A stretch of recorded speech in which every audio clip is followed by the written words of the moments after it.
Now that we have gotten into some of the wider topics surrounding the show, let's get into the proverbial meat and potatoes of this video series. Let's go through the series episode by episode, arc by arc, and analyze how Rock and Revy's relationship develops, while also commenting on tangential things, periodically.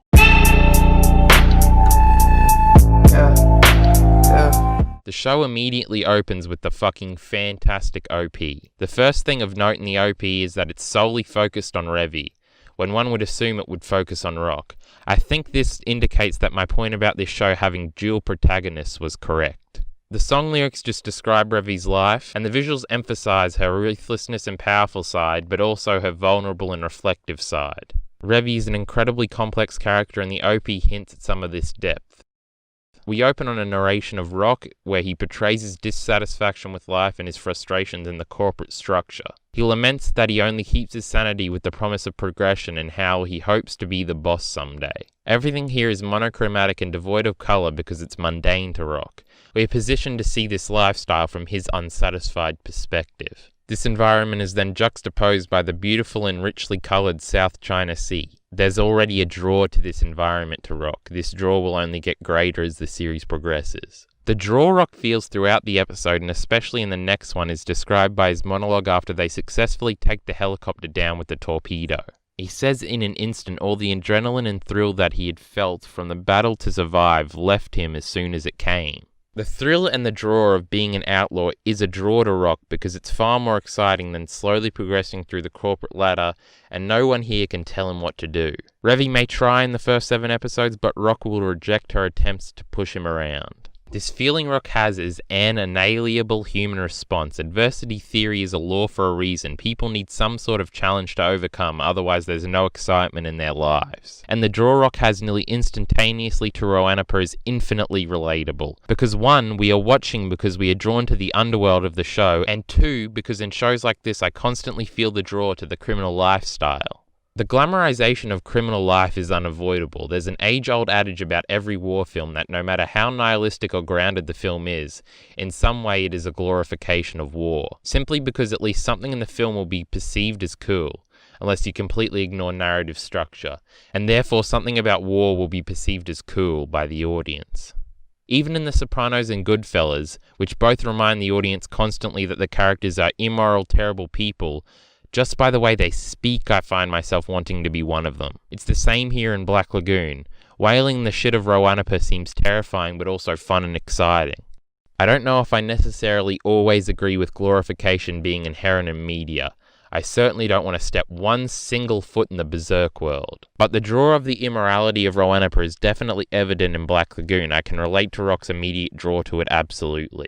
We then see Dutch's fist fly into Rock's face. This symbolizes the end of Rock's normal life. This is the punch that leads him down his eventual path. Then we get the first ever interaction between Rock and Revy, and immediately Revy is apparent about her distaste for everything she perceives Rock to symbolize. She hates the corporate image of the suit and tie because it represents not only the people that she think they are better than her, but also represents the normal lifestyle she was never allowed to have. However, through these first 2 episodes, we along with her and even Rock will discover that he is capable of living this outlaw life. Revy is notably the one that takes Rock hostage here in the hopes of getting more money from this job. This will directly lead to everything that happens in the entire show. This could be a he only makes fun of you because he likes you moment. Maybe Revy is innately attracted to Rock. Edda does mention later that Rock is, quote, a handsome sailor. And sadly, no matter how analytical I am, I can't comment on that. She threatens to kill him many times in this scene after everyone points out how ill-conceived her plan was. So there seems to be no logical explanation for her doing this, only an emotional one. Rock has scenes with Benny and Dutch here where he's endeared to his future workmates. They are both clever scenes and fantastic pieces of characterization. You learn just about everything you need to know about these 2 characters in the first episode, just by their voices and demeanor. Benny stays out of it and Dutch stays out of it, unless the money says otherwise. It's interesting that everything Dutch does is for the money, but we never see him spending any money outside of paying for drinks. This goes back to Tom Hagen's favourite song and dance from The Godfather, that it's just about business. Shot my father. Even the shooting of your father was business, not personal, Sonny. Dutch is a very Tom Hagen type of guy. Rock consciously feels himself being drawn away from his normal boring life and even says he's feeling some Stockholm Syndrome. We are then introduced to the main Asahi executive we deal with in both the first 2 episodes, Kageyama. He serves as a parallel to Rock. He is what Rock would have turned into if he had maintained his normal life. He has a successful home life with a happy family and a dog, but it all seems quite mundane, and he seemingly doesn't see them very much. Rock and Revy both have countless parallels throughout the show, from Roberta to Chang. They are both constantly compared to other characters that are considerably like themselves, and we will go into them gradually throughout the video, or videos. Kageyama serves as a flash into Rock's future if he had opted to return to Japan and continued climbing the corporate ladder. Would he be happier if he had taken this path, I wonder? It's at this point that Rock is given his titular name by Dutch. It's interesting that presumably all of the Lagoon members use abbreviated names. Rebecca is Revy, Rokuro is Rock, and we never learn Benny or Dutch's full names. Benny's is probably Benjamin, and Dutch probably isn't Dutch's real name. We are then given a sweeping introduction to Roanapur, though I don't think its name is given in these first episodes. Here we see the prostitutes, the drunks, and the corrupt cops, and all the cluttered streets. All aspects that will become homely to us by the end of the show. Rock, when they get to the yellow flag, points out his confusion regarding a gun being on every table. Rock and Benny talk about trying to avoid confrontations, Dutch's past, and most interestingly about Benny being different from everyone around him. This is a massive aspect of the show that's brought up repeatedly. Benny has avoided being consumed by the darkness of the underworld because he stays hidden in his cabin on the lagoon and doesn't get too involved. This is important because Rock is in a very similar position. He stands by his morals until the very end of the series and then chooses to protect others by sacrificing himself. Rock even goes through a period where Revy, among other characters, describe him as standing in the twilight. He and Revy have another confrontation and end up getting into a drinking game against one another. Even here, Rock refuses to back down to Revy, something that becomes more apparent throughout the series and especially in the cigarette kiss scene. Rock will always stand up for himself because he believes what he is doing to be right. It's also him defending his masculinity. Whenever Revy insults him as a man, he always steps up. Benny then cleverly points out that Rock said earlier that he didn't like confrontations, but he's willing to get into one here with Revy. Rock and Revy change each other throughout the series, and this is the first and the most minor instance of that happening. The bar is then attacked by extra order agents hired by Kageyama and Asahi Industries. Revy notices before anyone else and immediately kicks into gear like it's just another day at the office. Rock is taken aback by her ruthlessness here and notes that she's smiling as she kills these men. This place is unrecognizable to him. Even the bartender is murdering these idiots. And not only that, Revy and Bode take a break from the shooting to argue over who's going to be paying for these damages, something that will become a reoccurring gag as the series continues. Revy, if these assholes are your friends, then you'd better deal with them. Don't know him. Wow, you bulletproofed the bar, huh? Yep, it can handle up to 50 caliber. Rock starts freaking the fuck out and brings up something that he will ramble about repeatedly through these first introductory episodes. He complains that all the work he has put into progressing through the corporate environment was all for nothing now. He's basically having an identity crisis while nearly getting shot on all sides.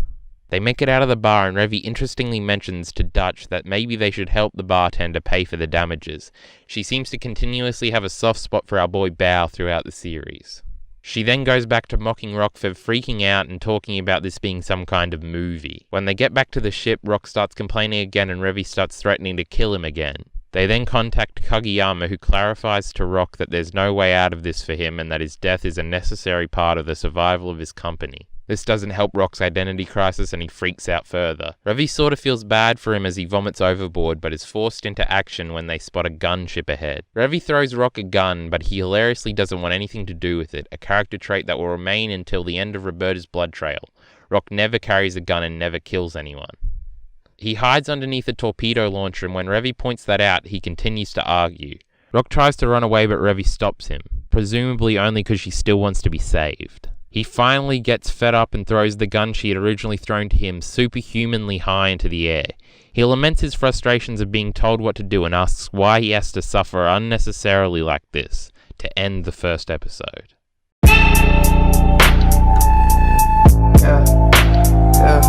Episode 2 begins with Revy being pissed at Rock for throwing that expensive gun overboard for no reason. Rock ignores her entirely and just goes on about his death being the result of collateral damage for his company's blood money. He starts kicking the torpedo boat and tells her to shut up.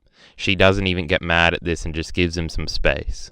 They are forced into a dead-end situation with the channel of a river, and they are trapped to either sit there and die, or try to make a run for it and die. Rock starts freaking out again over their seemingly inevitable deaths, and Revy stands up to punch him, but Dutch knocks him out first, and says that he isn't helping the situation. This represents the last sense of normality being punched out of Rock. After he recovers from this punch, he's fully accepted his fate. Revy's reaction to dying is pretty hilarious, she just yawns here.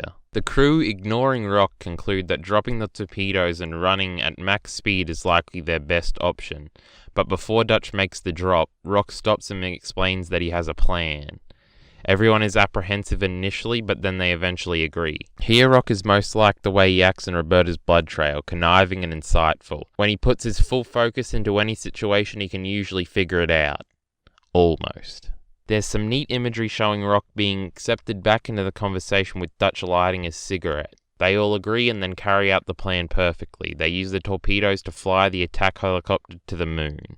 Rock is shown rejoicing at his victory before the boat crash lands in the water and he gets knocked out. He screams the iconic line, Yeah! You got fucked! Dutch and Revy look over at Rock now passed out and are impressed with the devious plan he cooked up and are probably thinking that he'd make a pretty good sailor at this point. Rock then gives the narration mentioned earlier about the moment passing quickly and the rush of adrenaline he got from the attack and the excitement surrounding it. All things that are impossible in his normal office setting.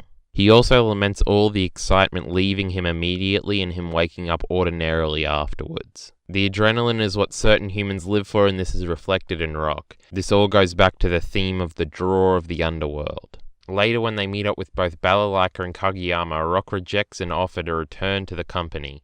He's done taking orders and he likes the thrill of defying convention and authority. This pride in doing what he wants will be the driving force behind his actions throughout the series. He shows this defiance against Revy in episode 7, Balalaika in episode 23, and Chang all throughout Roberta's blood trail. He then notably says that he's already dead, which will be called back to another analogy used throughout the series, mainly by Revy, about everyone in Roanapur already being the walking dead. He also defiantly embraces his new name as Rock in this scene. The assistant of Kageyama that's been shown periodically throughout these episodes is completely bewildered by Rock's courage. He serves as another parallel to Rock. He lacks the guts to stand up for himself like Rock does. This is important juxtaposition to show how different Rock is from the average person and show his heroic qualities. Rock then officially joins the Lagoon company. It's interesting how Rock and Revy are drawn in this scene. Revy is drawn uncharacteristically elegant with her hair waving in the breeze, and Rock is made to look as masculine as possible and stands there stoically. An interesting choice on the director's part, showing them as more traditional male and female leads and what could be considered the first tease that maybe Rock and Revy will have a more special relationship in the future. But we'll cover this in much greater detail as we progress. Then to drive the comparison home between Rock and Kageyama, we see them both individually continuing their lives. We see Kageyama arrive home to his needlessly mundane family life while Rock helps Revy hijack a ship while she shoots a rocket launcher. When the rockets fire, Rock internally monologues his hidden excitement. Rock and Revy start the Hawaiian shirt gag here as well. Rock and Revy then have a moment to end the episode. The end of episode 2 highlights a key question that will be called back upon repeatedly throughout the show. Was this the right choice for Rock, or is this his biggest mistake? We will ask this question again at the end of the video series, but as a preview, I think Rock believes this absolutely was the right decision for him. But he may not know what's best for himself.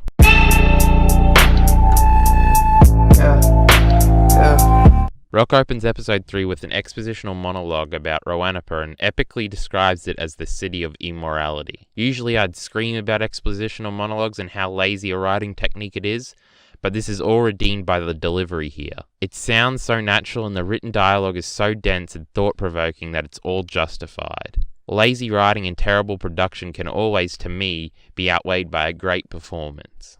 Characters and performances are easily the most important things to me in media and entertainment. So now it's probably becoming more evident why I love Black Lagoon so much, because if there are two things besides mindless action that this show is praised for, it's the dub and the characters. Even if people commonly misrepresent the characters and like them without actually understanding them. Rock is shown getting shaved in the street by some shady dude with complete confidence, showing that time has passed since the last episode and that he is much more acquainted with the city than we had seen previously. But then Rock buys some shifty fruit that tasted terrible, showing that he still isn't familiar with his surroundings fully. Revy and Rock talk more here, and they are quite cordial even after Revy bites into some of this terrible fruit. It's important to point this out here because things are going to go south incredibly quickly, particularly pertaining to these two. This episode largely focuses on world building, or more quaintly, city building. Interestingly, we see this through Dutch's perspective as he walks down the street. Seeing how this recap is supposed to focus on the always evolving Rock and Revy relationship and to help to explain how they're the driving force behind Black Lagoon, we will skip over this other stuff. Otherwise, we'd be here forever. Revy then wakes Rock up for a job they got. She's a little antagonistic here, but she and everyone else are left waiting on Rock to get ready for work, so it's a little bit justified. The Hawaiian shirt gag is brought up again here, and this causes an argument between the two. Rock says that the shirt is ugly, but Revy disagrees. When they get to the ship, they even have a wholesome scene where they hang out and Revy teaches Rock how to tie a rope. You're not cut out for this. Watch my hands. Retarded monkey could do it. I guess. Revy continues to make fun of him and Rock brings up his old job, showing the audience that he isn't entirely over it yet and may still be conflicted internally. Rock then for the first time asks Revy about her backstory. She explains that what she does now is basically what she's always done. Rock then, possibly in his stupidest moment ever, gives a speech about what he thinks Revy's backstory must have been. She ignores him and further explains that since she was a child, all she's done has been stealing, killing, and doing everything that he would consider to be bad. It's important to point out here that she isn't happy with this and sounds remorseful. We get flashes of her actual backstory here with the usual visual motifs of Revy's backstory, like the feathers from the pillow she put over her father's face before killing him as they flow down the street. They are then ambushed and it's revealed that it was all a setup by this guy called Chin, who in this episode was looking to make an incredibly foolish move against Balalaika and Hotel Moscow, but was a dumb fuck and couldn't keep his mouth shut. Presumably he thought Hotel Moscow must not have fully recovered from the last and most recent battle with the Triad. Balalaika will get to him before the end of the episode. Revy notes that she can smell that their attackers are from Roanapur. This also becomes a motif throughout the show. The creatures of the underworld can somehow sense when they are near others like them. Revy and Genji can tell immediately when they meet. That's just one example, but it happens repeatedly throughout the series, and I think it's a brilliant touch. Revy tells Rock that they can talk about his world later because right now she has to focus on her world. She then puts her headphones on and single-handedly destroys every boat following them with ease. It's clear here that Revy's opinion is that Rock is still living in his old world. She views them as completely different people and will continue to believe in their differences for far too long. They may be different now, but that isn't true forever.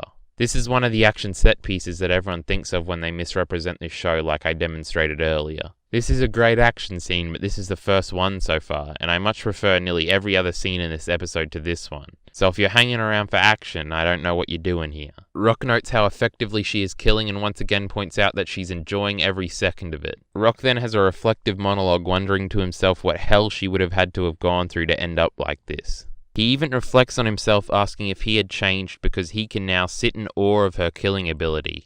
He must now also be broken then.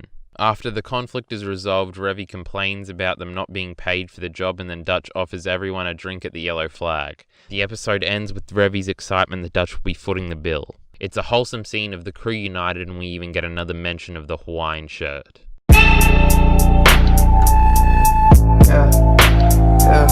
The episode opens on the united crew hanging out on the ship. We see both Rock and Revy relaxing and enjoying the sea. Rock is drinking a beer and feeling the breeze while Revy plays the harmonica.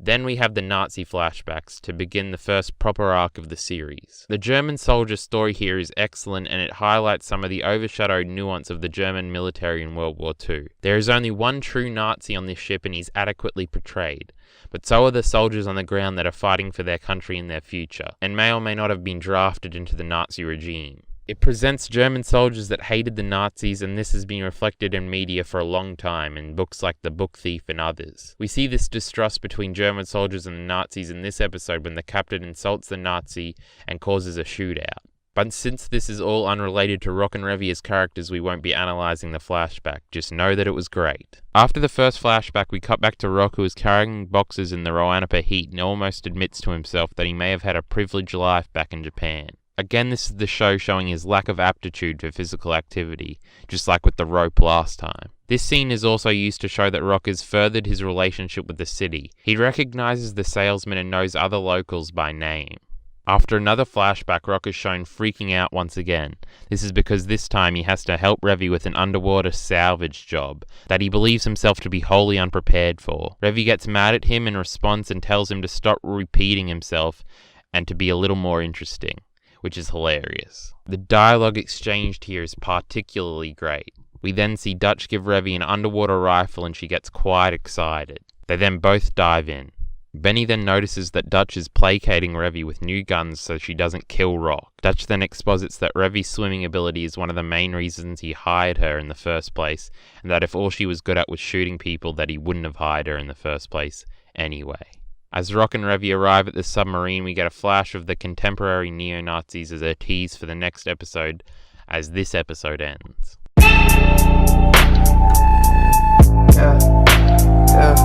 Episode 5 opens with Rock and Revy successfully making it inside the submarine. Rock is paranoid and is mad that Revy didn't warn him before blowing the door open. He thinks she's being reckless.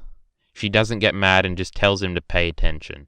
Rock then finds a skeleton head and freaks out even more. Revy then melancholically laughs at the tragedy of these men slowly dying in this underwater prison with no one even caring. She has no time for pity, however, and as we will see demonstrated later in the episode, has little sympathy for these guys. Rock asks her what she thinks they all felt while they desperately gasped for air in their final moments. He's being very morbid here and taking it extremely seriously, unlike Revy, who's been emotionless ever since they arrived. She says it doesn't matter what they felt because they're dead now, and how people die is just how people die, and thinking about them isn't going to do a damn thing. She tells him to try and think happy thoughts. She isn't being extensively sarcastic here, but there's no way she actually believes that. Revy starts grave robbing, looking for valuable items while putting together the exact process of events that turn the submarine into a death match. She surmises that the outsider was the cause of all the conflict. This is obviously a parallel to the situation with Rock right now, because currently he is the outsider of the Lagoon Company, and in this arc he will certainly cause conflict. It's a little allegory for the grander story here. They then find the painting they were commissioned to find, and Revy continues to grave rob before they leave, and the look on Rock's face shows that he doesn't approve of this practice. When Revy returns with a bag full of stolen items, Rock carefully says that they should leave all that stuff with the bodies. He explains that these items are proof that these men existed and that they have no right to take them away from them like this. He points to the photo of the captain's family and explains that they should return the items to the family because to them these items would be irreplaceable, when to Revy and Rock it's just another paycheck. Progressively, as Rock continues down this soliloquy, Revy is shown getting more and more pissed. She responds finally with a demonstration. She holds up the skull and the military medal and explains that both these things are just arbitrary items given meaning by people's projections. By this point she's deadly serious. She goes on a monologue explaining that money is the only thing everyone agrees on and that it's the grand unifier of the world. Rock asks Revy if money is her god, and she says it represents power, something far more useful than God. She mocks the idea of love and God and says that they were all sold out when she went looking. Revy explains that she believed in God right up until the night the cops beat the shit out of her for no reason. And with the grander context of the entire series, we know that more happened that night than them just beating her up. I'm sure at this point Rock feels like an absolute dumbass for his fake Revy backstory that he mentioned earlier. Revy continues saying that money and guns were the only things that made her world a great place and the only things that made her happy. Rock now looks bewildered and exhausted just hearing Revy's monologue. He apologizes, saying that he wished he never heard that, which is a weirdly selfish thing to say. We went over this bit of the conversation in part 1, but it's worth repeating here. Rock's apology is undercut with the perfectly timed fuck you, it's beautiful, and I'm sure we all fantasize about being the Revy in this situation, telling someone to fuck right off at the right time. She then attacks his normal life, saying that not everyone can get off living a normal life like him, and that money is the only thing that matters in this life.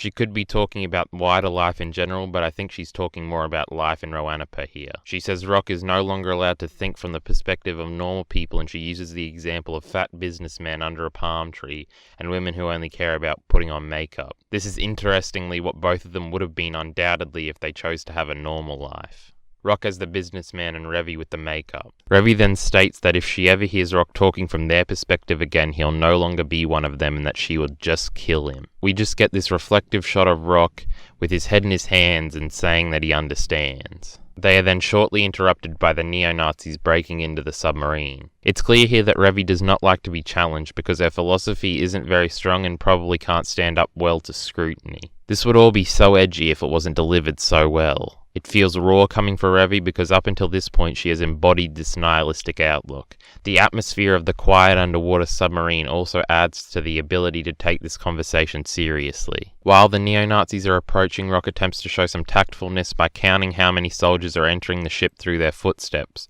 Revy undermines this by explaining that he's not helping at all and that he should be counting for the guns on their belts.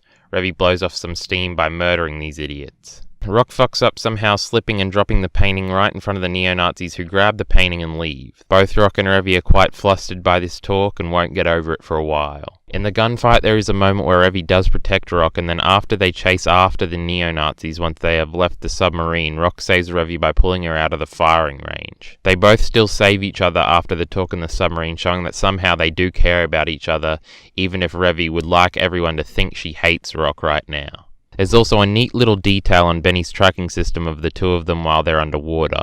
Rock is represented by a smiley face and Revy is represented by a sad face. Some subliminal messaging from the show right there. They end up getting back to the Lagoon ship and Dutch and Benny are relieved that they are still alive. Revy goes off that some fucking skinheads got one over on them and they collectively decide that they should attack the Nazis for individual reasons. Most importantly, Revy needs to blow off some fucking steam right now. Rock and Revy share a final look before the episode ends, with Rock unsure about everything and Revy in complete rage.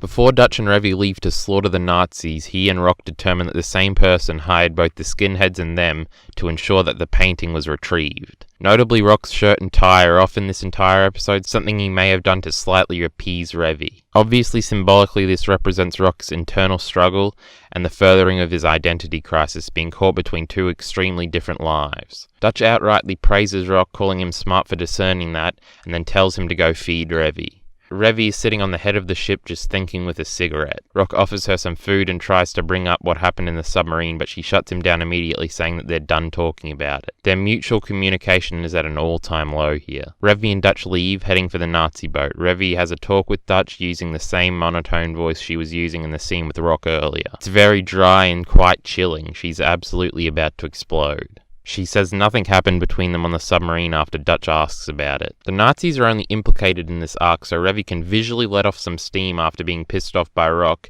and not have the audience think she's insane, because they are Nazis after all. Revy is actively delivering one-liners as she murders these idiots. She's systematic about this and does kill soldiers who are hiding from her, and she even nearly kills one of the innocent mechanics on the ship that are not affiliated with the Nazis, but Dutch stops her. This is Revy at her worst in the entire series. She's on the brink of becoming a mindless killer here, and if Dutch hadn't been there, she probably would have. We cut back to Rock and Benny, and Rock asks what he usually does when he's forced to wait like this. He brings up how calm Dutch usually is and just tries to be like that. Benny notes before we cut away from this scene that he and Rock are different and can't just willingly go shoot and kill other human beings, so it's their job to watch from the fort. Rock doesn't seem overly satisfied with this explanation. Dutch starts yelling at Revy and throws her against the wall. She has no reaction to this because she's still in an erratic trance at this point. She says that she hasn't done anything wrong and was just doing what Dutch told her to do. Dutch explains the difference between a professional gunman who is a professional and a shooter who kills because they have issues, and explains that right now Revy is looking pretty fucking unprofessional. Dutch explains that he doesn't care if she goes wild and gets killed, but in this situation his life is also on the line and he doesn't appreciate this behaviour. Revy gets mad at Dutch, thinking he's preaching to her too, just like Rock was before. This corroborates that the Rock situation is what is causing this outburst and that she really doesn't want to ever be challenged. The conversation and tension in this scene is then undermined by more Nazis showing up and them both swinging into action. They both laugh at the fact that they were just about to kill each other. They start talking like friends again. Dutch brings up that Revy was like this when they initially brought Benny on board as well. A neat little detail that shows that Revy is off-put by people coming from a normal background into her world. They remind her of her shortcomings in life, and so she symbolically hates them initially. They split up again, reassuring each other that they will finish the job. Revy meets up with the captain and an iconic scene occurs. He goes on a wild monologue about how powerful his gun is, and then she shoots him right in the face. Are you afraid? There's no way you're not. Now witness the awesome power of this. Shut the fuck up. Didn't you see I wasn't even listening? I mean, were you trying to sell me the damn gun or what? She's having some more fun here, which is reassuring that she's no longer in an angry trance. They meet up again when the commander is the only Nazi left and play a game with him to see if he is ballsy enough to kill himself. But he uses the gun they gave him to try and shoot them instead, failing the test. They then get a phone call from an old school Nazi that bankrolled the mission from both sides, who admits to pitting them against each other. He and Dutch have a fantastic conversation and they end the call wishing death on each other. They head back to the Lagoon ship and Dutch laments that today was far too much trouble. Revy tells him to shut up and that she won't be causing any more trouble. Dutch tells Revy that whatever is eating up at her inside cannot be quelled or satisfied by killing. She tells Dutch that Rock is on the other side of the tracks and that he isn't like them. She ends the episode honestly saying that it isn't that she doesn't like him, it's just that she can't partner with someone like him. She seriously doesn't like to be challenged, and she even says that she hates this feeling. The fact that they didn't take the money from this job shows that some things are worth more than money, at least to Dutch, meaning that the part in the submarine where Revy says that money is all that matters may actually be bullshit and something that she doesn't even believe. Her nihilistic outlook seems to be something that she uses to feel sorry for herself.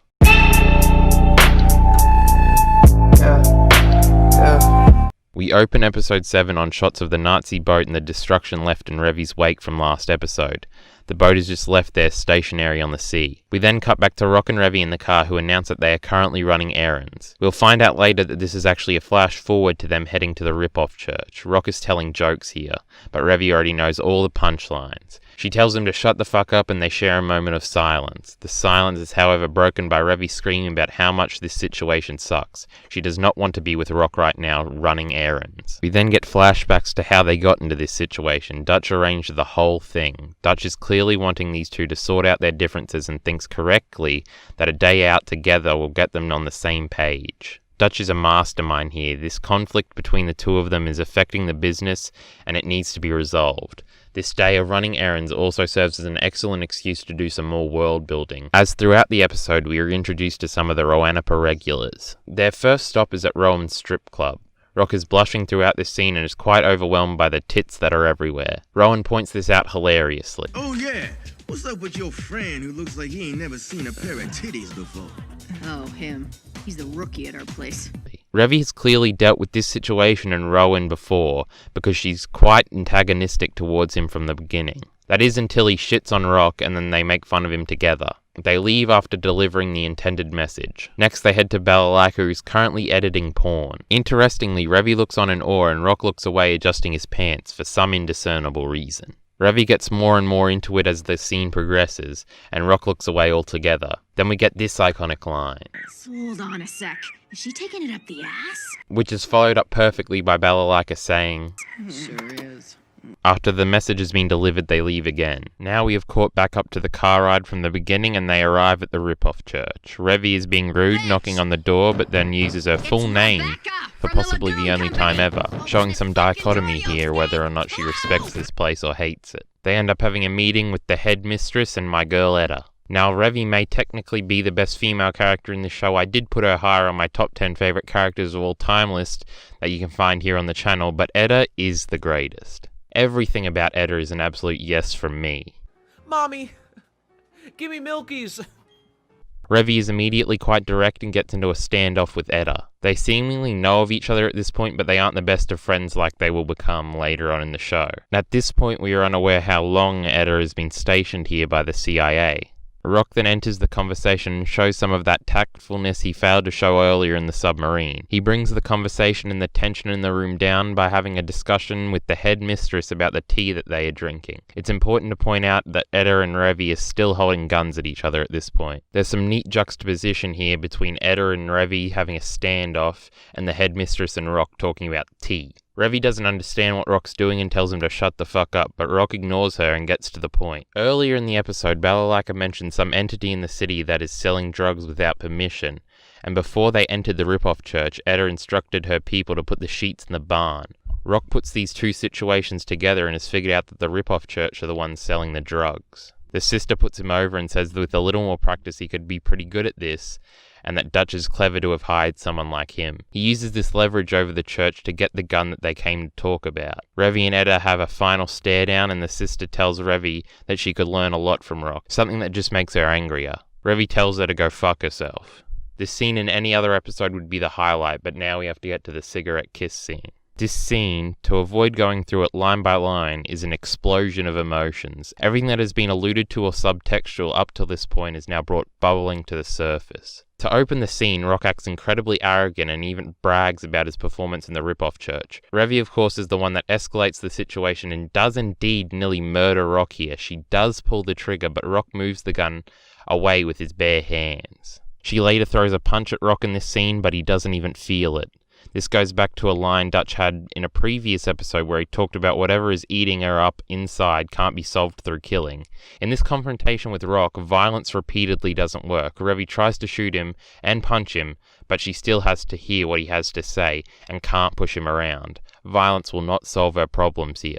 That's Rock's point in all of this. He views Revy as his savior. She shook him awake and made him see the light, the criminal underground where he can be free and do whatever he wants. But the person that freed him from his corporate office hell is now acting like they did to him by pushing him around and treating him like a piece of shit. And as we established in episode 2, Rock no longer cares about authority figures and will always stand up for himself.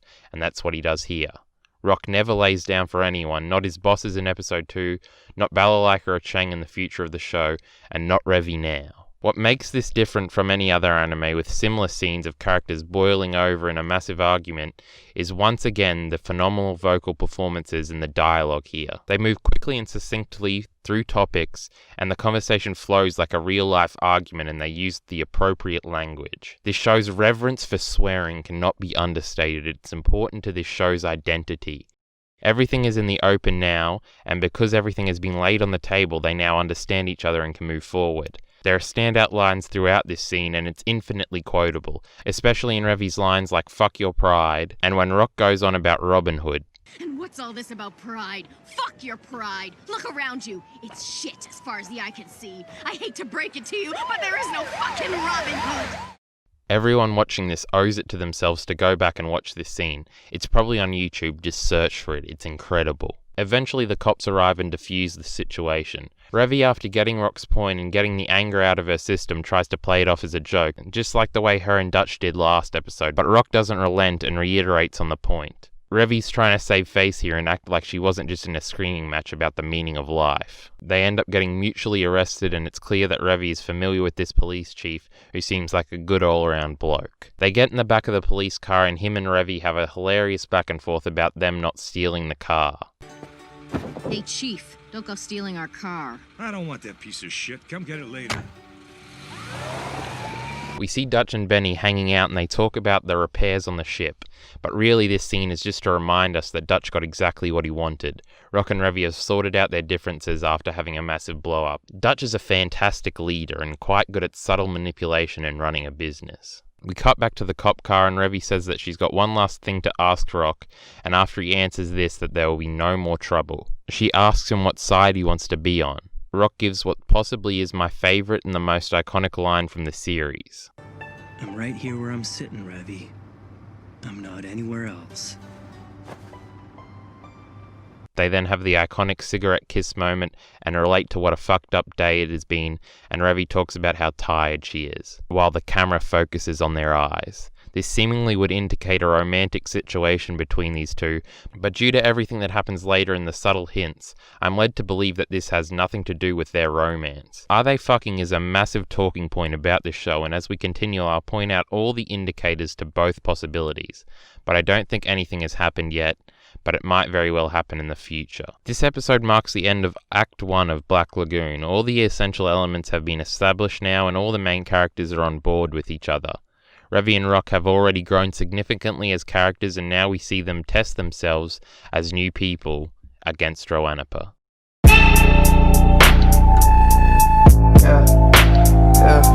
Episode 8 opens with Rock doing business in his shirt and tie. He tries to get someone to sign a release form or something, and we are supposed to think it's funny that he would even ask someone to sign something for a probably illegal trade. But then the show subverts this by having a guy actually sign it anyway.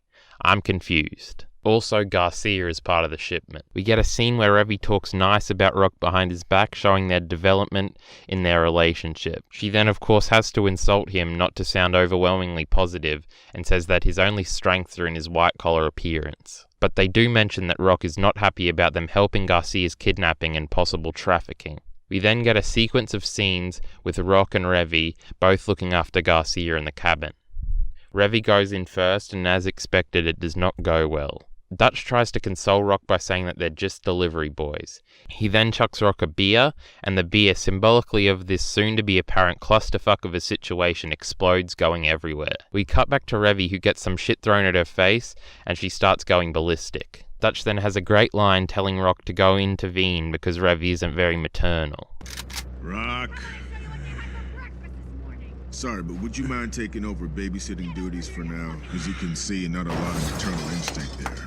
Revy, now outside the cabin, begins to slam her foot against the side door, yelling about Garcia not deserving a cabin. We then get a similar shot of Rock getting shit thrown at his face, but we then see the difference these similar scenes were created to display. Rock then starts conversing with Garcia, who notably points out that he seems way different to Revy and Dutch. He seems like a normal person, he says. This serves to drive home the fact that Rock is still playing the role of the fish out of water. Garcia then goes on to explain his backstory, but Rock doesn't believe him. Rock even mentions here that he's quite the unlikable kid. Eventually, Garcia convinces Rock that he really is who he says he is. Once again, we have to address the constant stream of parallels in this show because Garcia is a Rock parallel. Throughout the episode, Rock looks out for the kid because he understands what it's like to be an outsider visiting Roanapur. The major difference between Rock and Garcia is that Garcia has no interest in staying in Roanapur. He doesn't understand or appreciate the draw I was talking about earlier. When they meet again in Roberta's blood trail, their parallel will become clearer. Obviously, Revy and Roberta are parallels, but we're not quite there yet. We cut outside to Revy and Dutch, and they mutually agree that Rock has probably been in there for far too long, and he's probably getting far too attached to the kid. Before they can intervene, he reappears from the cabin and seemingly corroborates what they were just thinking, but he then subverts these expectations. He then explains the situation and explains that the Colombians lied to them when they accepted this job. Garcia is far more important than everyone initially thought. They conclude to hold on to him for a while, and Revy warns Rock about getting attached, and that if he starts thinking of all the places that this kid could end up, he's not going to have a fun time. This line indicates that Revy is trying to protect Rock for the very first time. After episode 7, this becomes Revy's main motivator, protecting Rock and preventing him from fully coming into her world. She wants him to stay in the Twilight, or go back to his world and possibly take her with him. This is the first and most minor instance of her trying to protect him, but never forget our law regarding the Abyss. Revy then plays off Rock's idea by saying this could have some monetary gain, so she isn't angry. Rock also reluctantly admits that he's partly motivated by the fact that he feels sorry for the kid. He's notably helping himself, Revy, and Dutch by helping the kid, not getting too attached, and being business-minded respectively.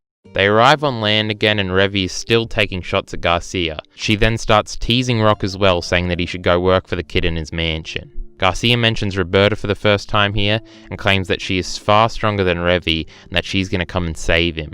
Revy then bursts out laughing. And they then arrive at the yellow flag right as Roberta starts fucking shit up. Obviously throughout the episode we also saw Roberta arrive and investigate around the city, but since that has nothing to do with Rock or Revy, we skipped over them. Just know that they are great, and that Roberta's theme, that you've probably been hearing throughout this video, is one of the best OST tracks I've ever heard. It's unbelievably uplifting, catchy and relaxing, and background. I love it. If it wasn't for the World of Midnight, it would easily be the best song on this soundtrack.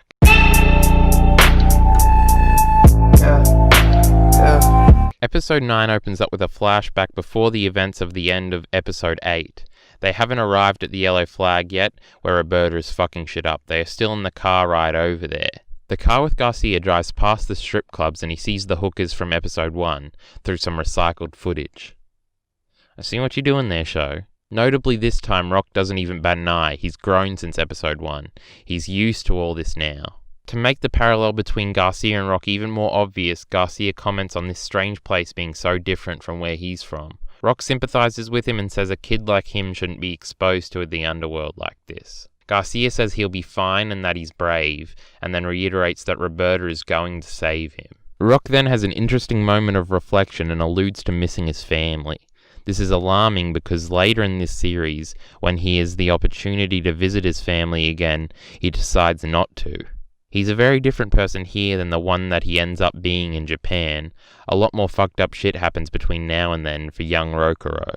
Revy bursts back into the conversation making fun of Rock for missing his family. Rock replies saying that if he actually did miss his family then he would have left this place a long time ago. Revy cleverly says that only someone that missed their family would even be having this conversation. Rock talks about ideals and describes them as something you hold on to because you believe in it, which Revy hilariously scoffs at the concept of. This is also some neat foreshadowing because Rock will of course forego his ideals at the end of the series to save the boy in the back seat with him and Revy right now. We then get some more foreshadowing when Rock asks Revy if she would come running in to save him if he ever got kidnapped, which she laughs off and denies even though in the very next arc she will do exactly that. She explains that she'd just be angry with him for being stupid enough to get caught and that if this ever happens that he should beg for forgiveness before he fucking kills himself. This show is fucking outstanding. Listen to this delivery. If that ever happens, forget you know us, and then beg forgiveness for being such a fuck-up before you kill yourself. See? That's fucking pathetic. Only some tit-sucking mama's boy would come up with that bullshit conversation you're enjoying. We then catch up to the end of the beginning of the previous episode with them arriving at the bar as Roberta begins killing shit. We then get different reaction shots from the group as Roberta blows a guy away with her umbrella machine gun. This is outstanding characterization simply through the different reactions from each character. Dutch mentions this place only just had a reopening and internally gets sympathy pain for the money Bao's going to have to spend to fix this place because he's inherently business-minded. Revy thinks it's fucking incredible and says that she's found what she wants for Christmas because she loves guns, and Rock looks for Garcia realizing that everything he said is true and is now looking at the bigger picture. Rock notably isn't bothered by the violence anymore, he's just grown to accept it. There's another great shot of them all having a meeting after taking refuge under a table in the bar.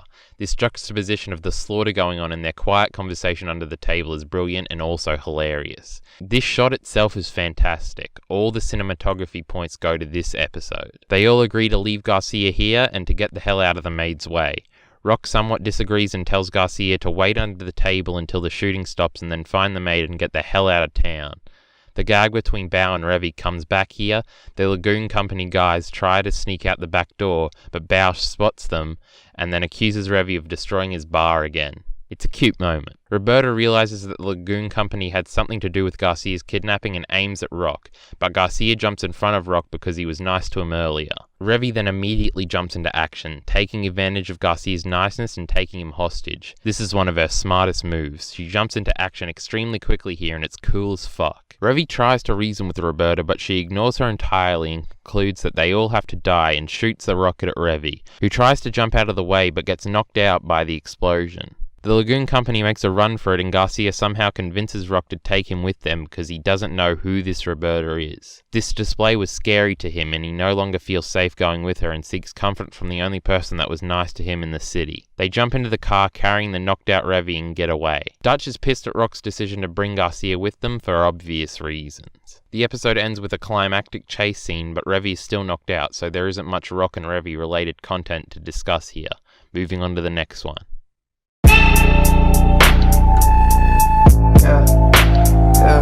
Episode 10 continues with the car chase that eventuates into a car crash.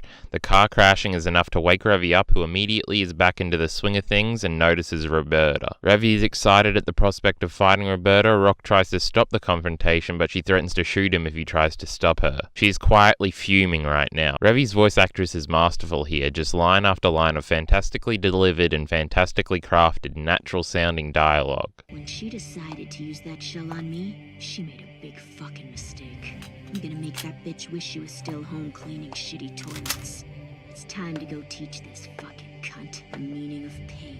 Back at the car, Rock decides to get out and the other three, Benny, Dutch and Garcia, take refuge in the turned over car. Rock is determined to stop this fight while the others have decided to let things play out. The action happens, you can watch it yourself if you're that interested. Eventually Revy gets hit in the shoulder and then wonders who exactly this bitch is and where the hell she came from. She says she must have had one fucked up childhood and then a feather falls, reminding Revy of her own backstory. I like that whenever a feather appears, it represents Revy thinking about her past, and here we are reminded that Revy did not have fun growing up. Eventually the fight comes down to a draw with both of them laid out holding guns at each other. Hotel Moscow makes their dramatic entrance as they love to do and announce that the fight is over. They were on top of the situation with the Colombians and were well aware of the background and subsequent danger Roberta could put the city in. Balalaika uses the exact same reasoning Rock did, but because she's got fucking machine guns everywhere, they decide to listen to her, just in case the Hotel Moscow guys shoot the guns out of both of their hands. Notably, this is the first time Rock ever sees Hotel Moscow in all of its glory and is taken aback wondering where all these military gear and personnel came from. This also plays into Rock's overall view of the power dynamic in Roanapur.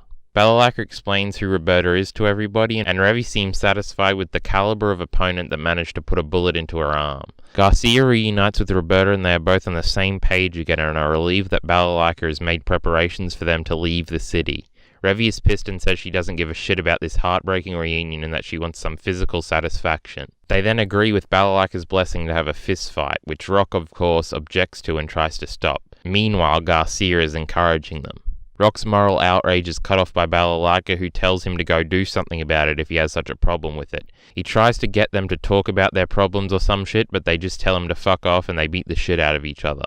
We then get a time lapse and the two of them are still beating the shit out of each other. But eventually it comes to end in a tie. However, Roberta is the last one standing as Revy gets knocked out again. Roberta and Garcia then leave in a Hotel Moscow vehicle. Rock then asks about Hotel Moscow and Benny fills him in.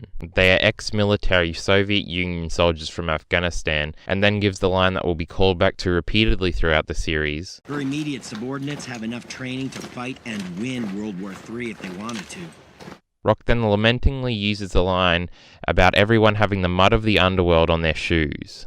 This is a callback to Revy always being able to smell when another killer is nearby. Revy mentioned earlier in the episode that she could smell the same gutter mud on Roberta's boots that were on hers. Rock, however, looks in as an outsider and doesn't fully understand yet.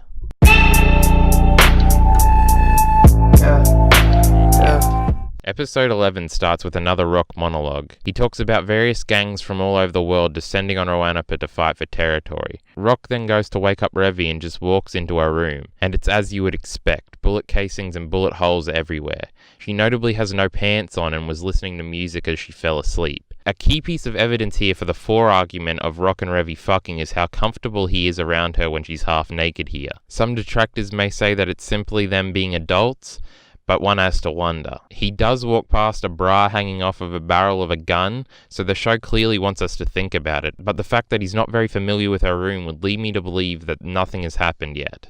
Rock is being a dick all throughout this scene. He's judging her room and opening a window unnecessarily. He then wakes her up obnoxiously by knocking on the door and yelling about a job. This scene is a direct parallel to a scene in episode 3 when Revy has to wake Rock up. Rock is now in the position of understanding and organising everybody, showing his development through the series and in the company. Dutch is annoyed that Revy is late just as he was when Rock was late back then. A good fair leader this bloke is. We then cut directly to Mr. Chang, who's being cool as fuck as he normally is. This is our first proper introduction to Chang and the Chinese Triad. Mr. Chang might be the most obvious Rock parallel in the entire series. Obviously, they look nearly exactly the same.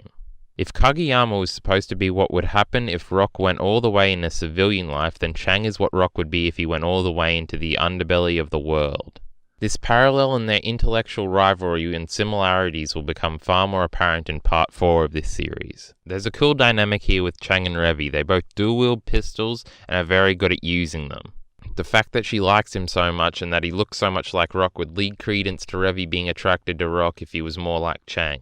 Chang explains the plan and gets to a part where a dude's nuts are being smashed, and Revy and Benny find this hilarious while Rock is sort of disgusted by it. Maybe the claws of this city aren't in Rock as much as we thought they were, or as much as they are in Benny. After Chang finishes explaining the plan, Revy notices that an RPG is coming right at them and yells for everyone to get down. Soldiers are then sent into the building to attack, and Revy is excited at the opportunity to fight alongside Chang. It's important to point out here, as we won't get a chance later, that these are Islamic troops that are part of a revolutionary army that plan on assassinating the President of the United States, but got sidetracked in Roanapur. That's why they have the balls to attack Chang. They just don't know any better.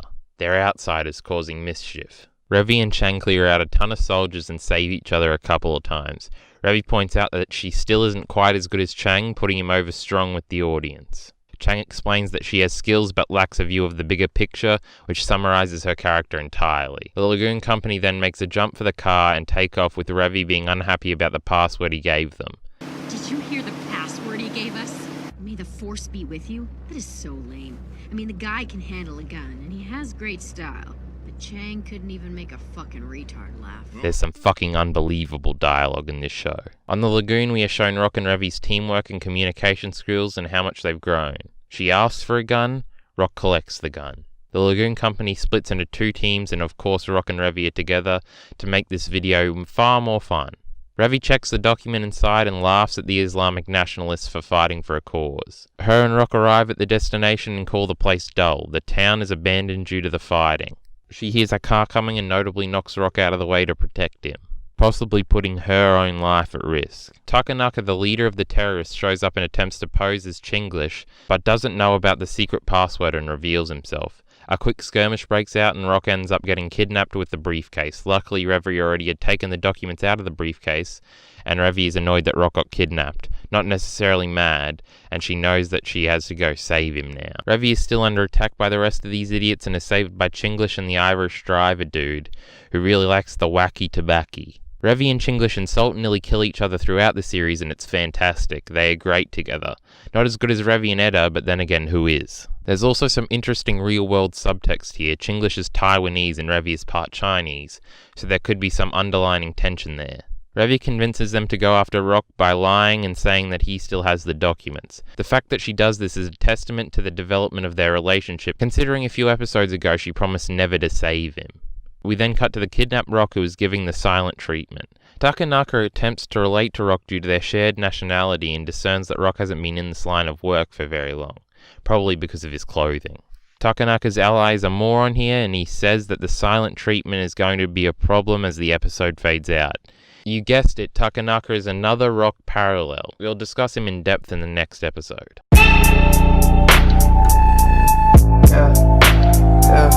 We open the finale of the first season by continuing off from the end of the last episode with Rock's interrogation/talk with Takanaka. Rock is not talking at all. He's trying not to relate to Takanaka because he wants to believe that he's nothing like him, when in reality they aren't that much different. We periodically throughout this scene get flashes of Chinglish and Revy rushing in to save him. Rock eventually gives way and a little conversation starts. Takanaka here drops that he was a former police officer. Rock ignores that and asks if he misses Japan at all, corroborating that he's still conflicted and somewhat misses home, as established in the last arc. Takanaka begins psychoanalyzing Rock and tries to explain why he's in this job. He concludes that he's not in it for the money and that they are both outsiders of their home country and can never return home.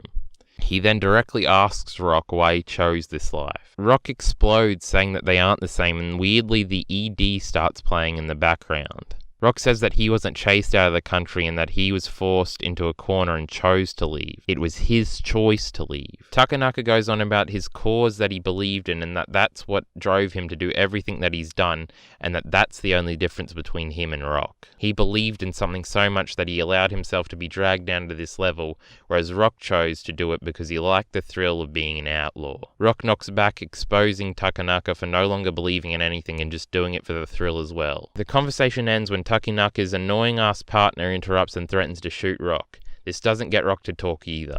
He's now like Revy from episode 2, he yawns in the face of death. We cut back to Revy, who's still approaching the camp with Chinglish and the Irish driver to save Rock. They have some hilarious back and forth before we go back to the conversation. Takanaka tells a grand story about a revolution and the man who started it continuing to preach its message long after the revolution was put down, because if he had ever stopped at any point, then it would have all been one big lie. They have a moment of silence together as Rock thinks about his justification for all of his actions. Takanaka is saying here that he is a one-man army still fighting for whatever cause he originally believed in. This is evident in the rest of the episode after he continues his fight even after this plot fails. He finalizes his conversation with Rock and says if he has nothing by them in the morning, then they'll have to shoot him in the firing squad. Takanaka seems to think he'll end up talking if they just leave him. We cut back to Revy and Chinglish surveying the camp and coming up with a game plan. Chinglish says that all this effort and death will be for nothing if Rock talks, but Revy shows absolute confidence in him now because they're bros. They spring into action, destroying the camp and rescuing Rock, who weirdly begs for Revy to save him when he hears the commotion outside. Revy gives a neat one-liner here about saving him and him being a good boy. Then Rock's caught off guard by Chinglish and her sword. As Rock is leaving with Revy and Chinglish, him and Takanaka catch eyes for a moment. Rock was clearly affected by that conversation and is left wondering if he actually is any better than the terrorist. They make it to the getaway vehicle and some more hilarity ensues before our Irish driver steps on the gas. He got really fucking high while they were slaughtering the terrorists apparently. In the back of the car, Rock audibly talks to himself about the conversation he just had, but is overwhelmed by Revy not listening to him, the driver's weed hallucinations, and Revy and Chinglish fighting over who gets to slaughter more terrorists. This is the life he chose and he has no one to talk to about it. We cut back to Chang, who is talking to the CIA agent who may or may not be Etta at this point, though it probably is. I think it's the same voice from later on. The packages were all to end up with the CIA, obviously, because the terrorists were trying to assassinate the president, and they're on top of that shit. Chang does refer to the other person on the phone as a man, but as we will learn later, Eddie uses a voice manipulator in Roberta's blood trail, so it is likely her. Chang also mentions having to report to Hong Kong, showing that he isn't the biggest boss in the Triad. Revy then gets her turn to mercilessly slaughter all the terrorists, and afterwards her and Chinglish have an argument over guns versus swords. Revy then notices that Rock is in a bad fucking headspace and gives him a weed cigarette to calm him down. Revy asks Rock how he's doing, and in a drugged out tirade he talks about feeling like he's been running away his entire life before calling into a ball because he's a lightweight. He then goes on about acting all high and mighty in his talk with Takanaka when he was just trying to talk his way out of everything. Through this trip, we get some insight into Rock's character and what will become more apparent as the series progresses. He's been running away his entire life and constantly acts high and mighty throughout the series, just as he mentions here. Eventually, Takanaka turns on his overzealous partner by shooting him, ending their side of the conflict. Takanaka's role in the story was to challenge Rock and get him thinking about his moral standing. This is Rock's version of the submarine scene. The group then makes it to the CIA rendezvous and Revy calls their guy there Langley, either as a reference to Langley, Virginia, where the CIA headquarters is located, or this one dude has the most apt name ever. Rock then freaks out thinking they left the documents behind, but Revy reveals that she had them the whole time, much to Chinglish's dismay. This also lets Rock know that she came back for him because she cared about him, not just for the job. This also contradicts what she said in the Submarine. But what she did this episode was not for money, but because she cared for Rock. Before the CIA guys leave, one of them refers to Revy's past and says the guys back at the precinct would be pissing themselves if they saw her now. This makes Revy extremely mad because this reminds her of her past and was likely the location of her rape. But she doesn't show it to Rock, who walks over to Revy thanking her for saving him for no reason. She calms down and blows the comment off and says that he doesn't have to thank her since they're buddies now, but then proceeds to smack the shit out of him and call him stupid to save face. This scene ends the episode in the first season of Black Lagoon. Black Lagoon Season 1 offers all the setup for something great, while sprinkling in at least a little bit of brilliance in every one of its first 12 episodes. That previous sentence, however, all-round undercuts just how great this first season is. It's probably better than any anime you've ever seen, and it's just overshadowed by its two monster superior follow-ups. Stick around for part 3 and part 4 of this analysis for the rest of the series. And that's it for part 2 of my analysis of Black Lagoon. I would like to thank everyone that stuck around until the end of the video. This series has been an experience and a half. From rewatching the show to taking over 60 pages of notes that numbered over 35,000 words and then converting that into a nearly 50,000 word plus script nearly fucking killed me. But here we are. If you want more insight into the behind the scenes aspect of this video series, well then you're lucky, because I have an entire Patreon tier where you get access to the scripts and exclusive unscripted in-depth video explaining the process of the video series, as well as some additional thoughts on the show and series, just from the natural conversation I have there. Not to mention all the other pretty cool shit on Patreon, so go check that out if you want to. If you don't want to use Patreon, you can use the Streamlabs link in the description to give single donations that are equally appreciated. It doesn't have to be in a stream like you've probably seen Streamlabs used in Twitch streams and whatever. You can just do it whenever. I'll still get the donation. You just won't get a red message on the fucking video or whatever. I'll see it if you want to give one, so whatever. Thank you all again for watching, and I'll see you in the next episode, hopefully.